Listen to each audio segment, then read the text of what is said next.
Olá, seja bem-vindo ao Direito Administrativo Facilitado. Eu sou o professor Marcos e o tema da aula de hoje é Empresa Pública e Sociedade de Economia Mista.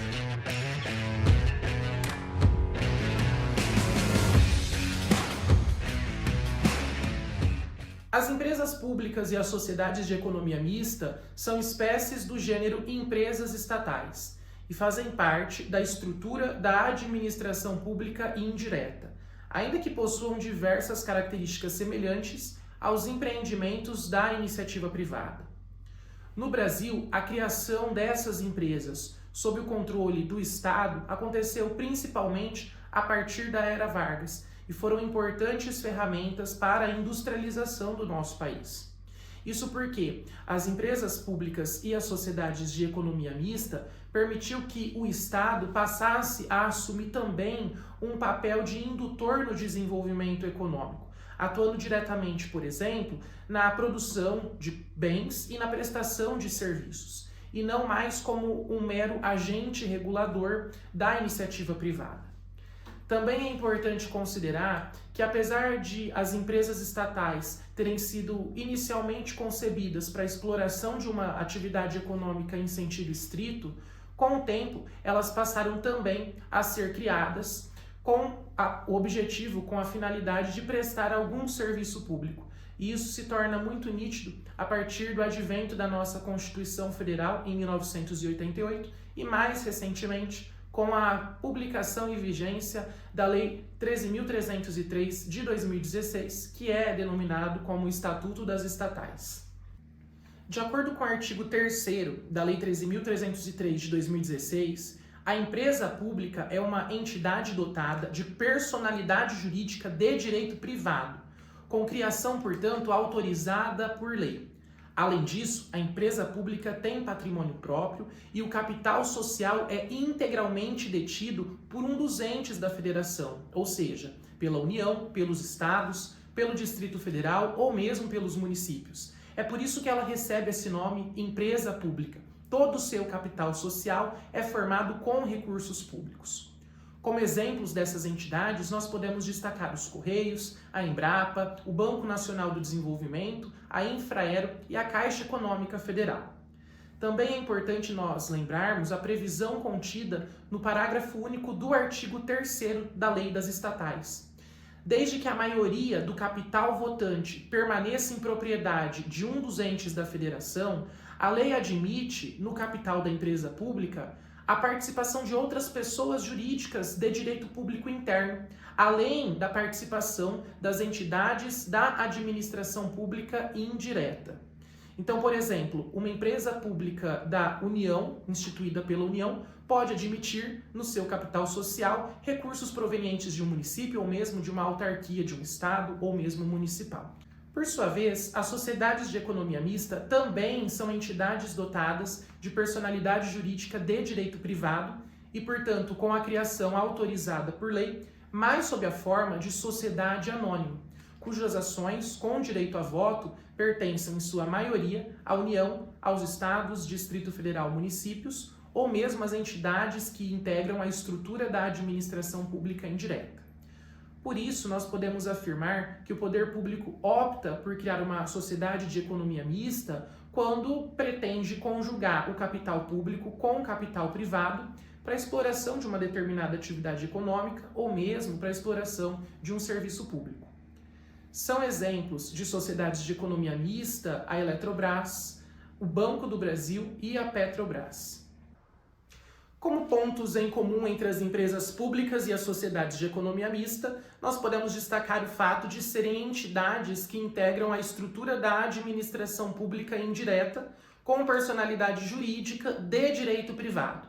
E por isso, a criação é apenas autorizada por lei nos termos do artigo 37, inciso 19 da Constituição Federal.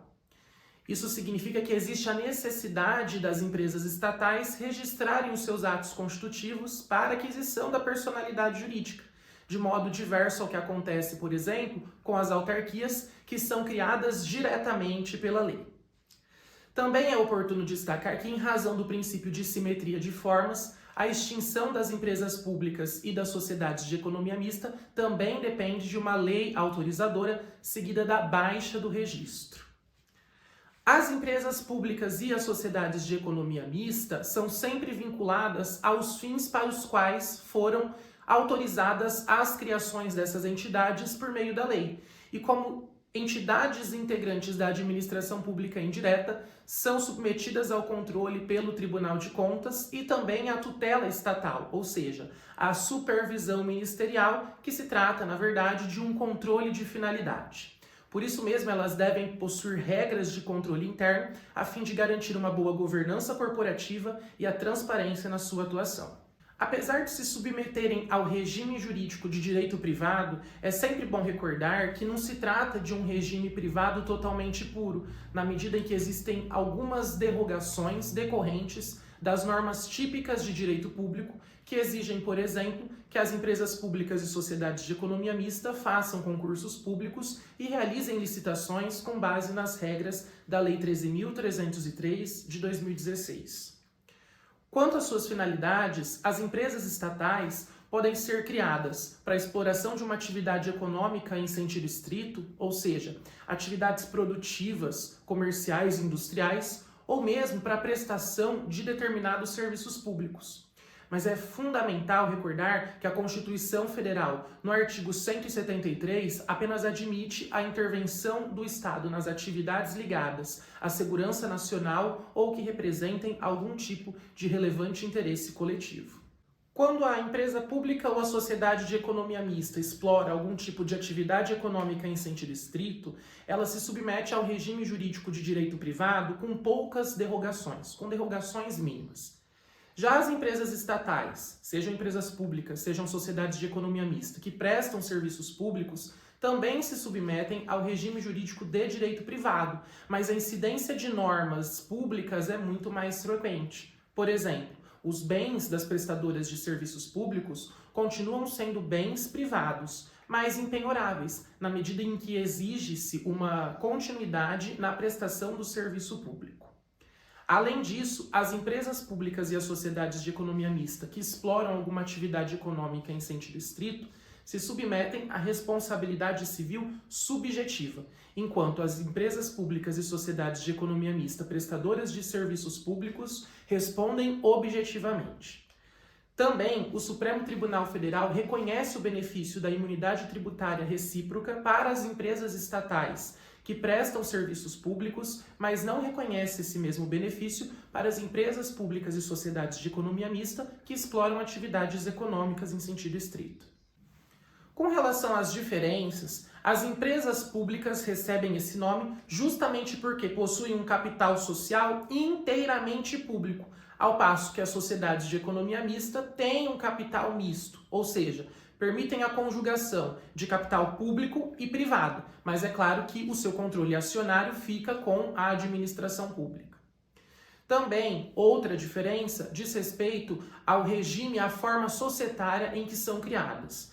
As empresas públicas podem ser criadas com qualquer forma societária, mas as sociedades de economia mista só podem ser criadas na forma de sociedade anônima, ou seja, de SA. Para as provas, leve a seguinte dica. Sociedade de economia mista começa com S e termina com A. Logo, só pode ser criada na forma de SA. Com relação à competência para o julgamento das ações, as empresas públicas pertencentes à União são processadas junto à Justiça Federal e as sociedades de economia mista não têm essa prerrogativa junto à Justiça Federal, ainda que pertencentes à União. As empresas estatais sempre foram alvos de manobras políticas de governo e, diante desse cenário, a Lei 13.303 de 2016 trouxe algumas normas que buscam moralizar a escolha dos membros do Conselho de Administração e dos seus diretores, inclusive dos presidentes das empresas públicas e sociedades de economia mista. Para o preenchimento desses cargos, são escolhidos cidadãos com reputação ilibada e notório conhecimento. O artigo 17 da Lei 13.303 de 2016 ainda exige um tempo de experiência profissional, uma formação acadêmica compatível com as atribuições do cargo e o não enquadramento nas hipóteses de inelegibilidades. Isso é importante porque, ao se exigir, por exemplo, uma qualificação técnica, restringe-se um pouco a utilização de critérios políticos na escolha dos seus dirigentes, o que torna muito mais moral e imparcial a atuação das empresas estatais. Eu espero que você tenha gostado da aula de hoje. Não se esqueça de curtir, comentar e compartilhar, se inscreva no canal e nós nos vemos na próxima aula. Até lá!